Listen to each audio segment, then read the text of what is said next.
साथियों, यदि आप हिंदी माध्यम से प्रतियोगी परीक्षाओं की तैयारी कर रहे हैं, तो घटना चक्र से भली-भांति परिचित होंगे। और यदि आप सामान्य भूगोल का रिवीजन या प्रैक्टिस करना चाहते हैं, तो इनका तीसरा खंड आपके लिए काफ़ी उपयोगी हो सकता है। नमस्कार साथियों, स्वागत है आपका इस वीडियो में। विश्व का भूगोल के अंतर्गत हम लोग अब तक 44 अध्याय पूर्ण कर चुके हैं। इस वीडियो में देखेंगे 45वां अध्याय मृदा। मृदा अर्थात मिट्टी। नोट्स में दिया है,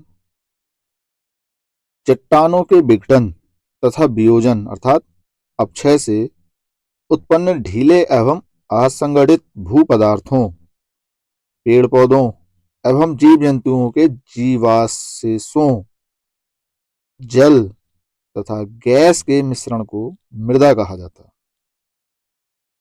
मृदा के निर्माण में आधारी चट्टान, जलवायु एवं जैविक पदार्थों का महत्वपूर्ण स्थान होता है।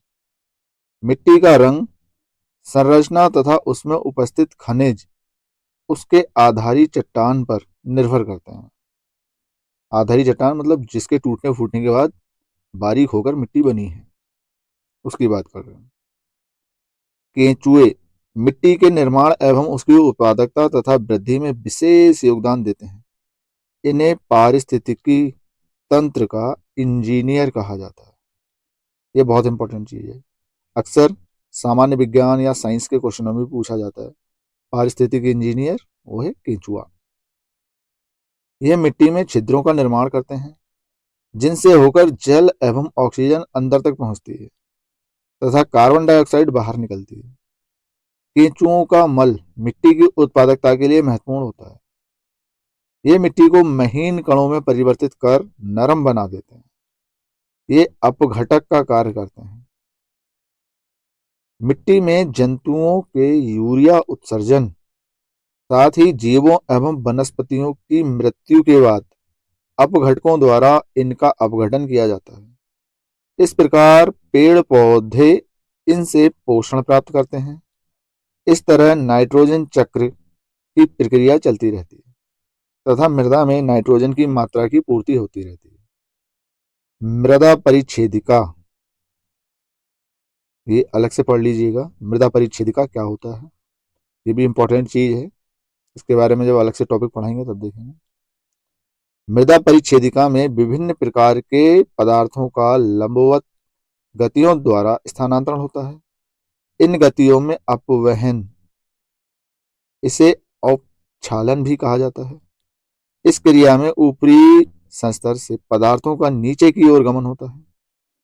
विनिक्षेपण, केशिका क्रिया आदि महत्वपूर्ण है।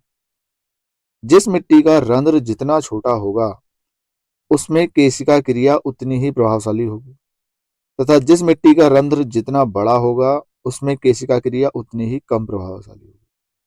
यानी इन्होंने मिट्टी के रंध्र के आधार पर केशिका क्रिया का जिक्र किया। मिट्टी का रंध्र अगर बड़ा है तो केशिका क्रिया कम होगी। केशिका क्रिया अगर नहीं समझ रहे हो तो ये ध्यान दो, कभी आपने लालटेन या डिब्बी जलते हुए देखी होगी? जो उसमें नीचे तेल होता है वो ऊपर तक कैसे चढ़ता है?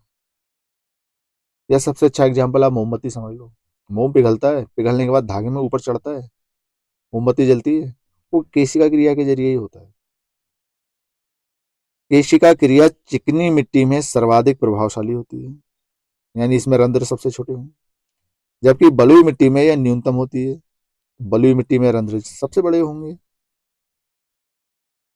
चार मिट्टियों में केशिका क्रिया की प्रभावशीलता इस प्रकार है। चिकनी में सबसे ज्यादा, दोमट में उससे कम, बलुई दोमट में उससे कम और बलुई में उससे कम। पॉडजोल मिट्टियां वनाच्छादित प्रदेशों की हल्के रंग वाली मिट्टियां हैं, जो मुख्यतः शीत समशीतोष्ण जलवायु में पाई जाती हैं। चरनोजेम मिट्टियां वन, घास क्षेत्रों एवं अवांतर क्षेत्रों की मिट्टियां हैं। ये मुख्यतः समशीतोष्ण शीत स्टेपी जलवायु में पाई जाती हैं। इनका विस्तार आर्द्र घास प्रदेश में भी मिलता है। लैटेराइट मिट्टियां उष्ण एवं आर्द्र क्षेत्रों में विकसित होती हैं। इस मिट्टी के ऊपरी भागों में लोहे के ऑक्साइड एवं अल्मीनियम लवण पाए जाते हैं। लैटेराइट मिट्टियां अधिकांशतः वहां होती हैं जहां वर्षा 150 सेंटीमीटर के आसपास या उससे ज्यादा होती है और रुक रुक कर होती है। जिससे वहां निछालन प्रक्रिया के कारण पोषक तत्व बह जाते हैं। चेस्टनट मिट्टी शुष्क भागों में पाई जाती है। ये गहरे भूरे रंग की मिट्टी है। इसमें ह्यूमस की मात्रा चरनोजम की अपेक्षा कम होती है। चेस्टनट में ह्यूमस चरनोजम की तुलना में कम है। सीरोजेम मिट्टी मध्य अक्षांशीय शुष्क मरुस्थलों में पाई जाने वाली ये क्षारीय मिट्टी है। टेरारोसा एक प्रकार की लाल चिकनी मृदा है जिसका निर्माण चूना पत्थर एवं डोलोमाइट वाली चट्टानों के अपक्षय से होता है। प्रेरी मिट्टी शीतोष्ण आर्द्र प्रदेशों में लंबी घास भूमियों की ये मिट्टी चरनोजम और धूसर बादामी पौडजॉल के मिश्रित गुणों वाली मृदा है। मृदा संरक्षण का अर्थ केवल मृदा अपरदन को नियंत्रित करना ही नहीं होता, बल्कि इसका उद्देश्य भूमि की उच्च स्तरीय उर्वरता को बनाए रखना भी होता है। सामान्य अर्थों में भूमि उपयोग में सुधार ही मृदा संरक्षण कहलाता है। भूमि उपयोग में सुधार, यह हुआ मृदा संरक्षण। मृदा अपरदन एक ऐसी क्रिया है जिसके द्वारा मृदा के उपजाऊ तत्व अपरदित होकर अन्य स्थान पर चले जाते हैं। अब ये वायु द्वारा भी हो सकता है, जल द्वारा भी हो सकता है और अन्य विधियों द्वारा भी हो सकता है। भू संरक्षण की परिरेखा बंधन विधि का प्रयोग पहाड़ी ढलान क्षेत्रों में किया जाता है। वर्षा के दौरान ये पानी के बहाव को धीमा करके मृदा अपरदन को रोकता है। इसके तहत पहाड़ी ढलानों पर मेड़बंदी करके खेती की जाती है, जिससे बारिश का पानी धीरे से नीचे जाता है और मृदा का कटाव कम होता है। वर्ष भर मूसलाधार वर्षा से विश्व के उष्णकटिबंधीय वर्षावन प्रदेश मृदा विक्षालन की समस्या से जूझ रहे हैं। हेलोफाइट्स क्षारीय या लवणीय मृदा में अच्छी वृद्धि करने वाली वनस्पतियां हैं, जबकि ठंडे क्षेत्रों की मृदा में उगने वाली वनस्पति को क्रायोफाइट, कठोर चट्टानों में उगने वाली वनस्पति को लिथोफाइट। ये जितने भी फाइट हैं इनको ध्यान रखिएगा, ये अक्सर प्रश्न पूछ लिए जाते हैं। उष्णकटिबंधीय मरुस्थलीय क्षेत्रों की मृदा को जीरोफाइट, जलीय क्षेत्रों में हाइड्रोफाइट वनस्पतियां अच्छी वृद्धि करती हैं, जबकि जल प्लावित एवं दलदली क्षेत्रों की वनस्पतियां हाइग्रोफाइट कहलाती हैं। तो यहाँ जितने फाइट दिए हैं लगभग लगभग सारे ही पूछे जाते हैं। हाइड्रोफाइट जल वाला है, हाइग्रोफाइट दलदल वाला है, जीरोफाइट मरुस्थल वाला है, लिथोफाइट चट्टान वाला है, क्रायोफाइट ठंडी जगह वाला है और हेलोफाइट ये क्षारीय या लवणीय मृदा वाला है। आगे प्रश्न है। पहला प्रश्न है, निम्नलिखित में से कौन सा कृषि पद्धतियों का सही क्रम है? मिट्टी तैयार करना, सिंचाई, बुआई, कटाई। तो भाई सिंचाई बुआई के बाद होगी, जब फसल उग जाएगी तब। सबसे पहले मिट्टी तैयार करेंगे, सही बात है। तो ए और बी में ही मिट्टी तैयार कर रहे हैं। मिट्टी तैयार होने के बाद बुआई करते हैं, जब फसल उग आएगी उसके बाद सिंचाई करेंगे और जब तैयार हो जाएगी तब उसकी कटाई करेंगे, यानी बी ऑप्शन सही है। अब जो लोग खेती कर रहे हैं या खेती से जुड़े हुए हैं वो तो अच्छी तरह से जान रहे होंगे। सिंपल सा क्वेश्चन है। दूसरा प्रश्न है, विभिन्न प्रकार की मिट्टियों की जल धारण क्षमता का घटता हुआ क्रम है, यानी सबसे कम सबसे बाद में। चिकनी मिट्टी सबसे ज्यादा जल धारण कर लेती है, तो सबसे पहले चिकनी मिट्टी आ जाएगी। अब चिकनी मिट्टी यहाँ दी नहीं है, यहाँ दिया है मृतिका, गाद और बालू। मृतिका, गाद और बालू, इनमें बालू ऐसी मिट्टी है जो सबसे कम जल धारण कर पाएगी, तो सबसे लास्ट में आएगी और सबसे लास्ट में बालू यहाँ दिया है। अब चिकनी मिट्टी नहीं दिया है तो चिकनी की जगह इन्होंने नाम लिखा है मृतिका। ऑप्शन ए सही है। विकल्प में दी गई मिट्टियों की जल धारण क्षमता का घटता हुआ क्रम इस प्रकार है: मृतिका अर्थात क्ले, गाद अर्थात सिल्ट, बालू अर्थात सैंड। ये क्रम हुआ। नेक्स्ट प्रश्न, किस मिट्टी में केशिका अर्थात कैपिलरी सबसे अधिक प्रभावशाली होती है? अब ये कैपिलरी इंग्लिश में कहते हैं, यहाँ देखो देवनागरी में लिख रखा है, तो केशिका और कैपिलरी दोनों ध्यान रखना एक ही चीज है। सबसे अधिक प्रभावशाली कहाँ होगी? चिकनी मिट्टी, पांसू, बलुई या लोम? देखो चिकनी मिट्टी में। क्यों? चिकनी मिट्टी के कण बहुत बारीक होते हैं, इसलिए ये बहुत समय तक जल धारण कर लेती है। केशिका क्रिया चिकनी मिट्टी में सर्वाधिक प्रभावशाली होती है, जबकि बलुई मिट्टी में न्यूनतम होती है। क्यों? बलुई के कण मोटे होते हैं, इसलिए केशिका क्रिया उसमें कम होती है, रंध्र बड़ा बनता है। मृदा संरक्षण वह प्रक्रम है जिसमें बंध मृदा उर्वर मृदा में परिवर्तित होती है। मृदा वर्तित होती है, मृदा अपरदन होता है, मृदा को नुकसान से सुरक्षित किया जाता है। तो मृदा संरक्षण अर्थात मृदा को बचा के रखना, ऑप्शन डी। वृहत अर्थ में मृदा संरक्षण का अर्थ केवल अपरदन को नियंत्रित करना ही नहीं, बल्कि इसका उद्देश्य भूमि की उच्च स्तरीय उर्वरता को बनाए रखना भी होता है। सामान्य अर्थ में भूमि उपयोग में सुधार ही मृदा संरक्षण कहलाता है। प्रश्न 5, टेरा रोसा का प्रारूपिक विकास उस भूभाग में होता है जिसमें चूना पत्थर होता है, ऑप्शन ए। टेरा रोसा एक प्रकार की लाल चिकनी मृदा है जिसका निर्माण चूना पत्थर एवं डोलोमाइट वाली चट्टानों के अपक्षय से होता है। इसमें क्ले एवं सैंड के मिश्रण जिसमें लौह ऑक्साइड होता है से निर्माण होता है। नेक्स्ट प्रश्न 6, मृदा विक्षालन बड़ी समस्या है। तो ये वर्षा वनों की यानी ऑप्शन ए उष्णकटिबंधीय वर्षा वन मृदा विक्षालन।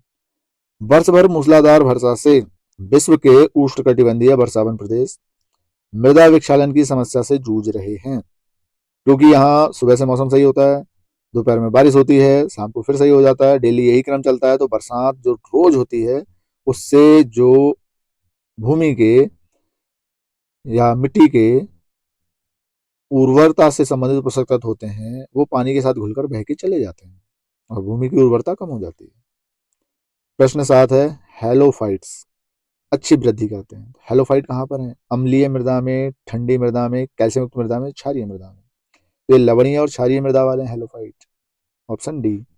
हेलोफाइट्स क्षारीय या लवणीय मृदा में अच्छी वृद्धि करने वाली वनस्पतियां हैं। प्रश्न 8, निम्नलिखित में से कौन से मृदा में नाइट्रोजन को बढ़ावा देता है या बढ़ाते हैं? जंतुओं द्वारा यूरिया का उत्सर्जन, बिल्कुल सही। मनुष्य द्वारा कोयले का जलाना, इसमें नाइट्रोजन से कोई मतलब नहीं है, ये कार्बन डाइऑक्साइड प्रोड्यूस करेगा। वनस्पति की मृत्यु, बिल्कुल कोई भी वनस्पति जब डेथ हो जाएगी उसकी तो वो अपघटित के द्वारा अपघटित कर दी जाएगी और इससे नाइट्रोजन बढ़ेगी मृदा में, यानी ऑप्शन सी। जंतुओं के यूरिया उत्सर्जन, साथ ही जीवों एवं वनस्पतियों की मृत्यु के बाद अपघटकों द्वारा इनका अपघटन किया जाता है। इस प्रकार पेड़ पौधे इनसे पोषण प्राप्त करते हैं। इस तरह नाइट्रोजन चक्र की प्रक्रिया चलती रहती है तथा मृदा में नाइट्रोजन की मात्रा की पूर्ति होती रहती है।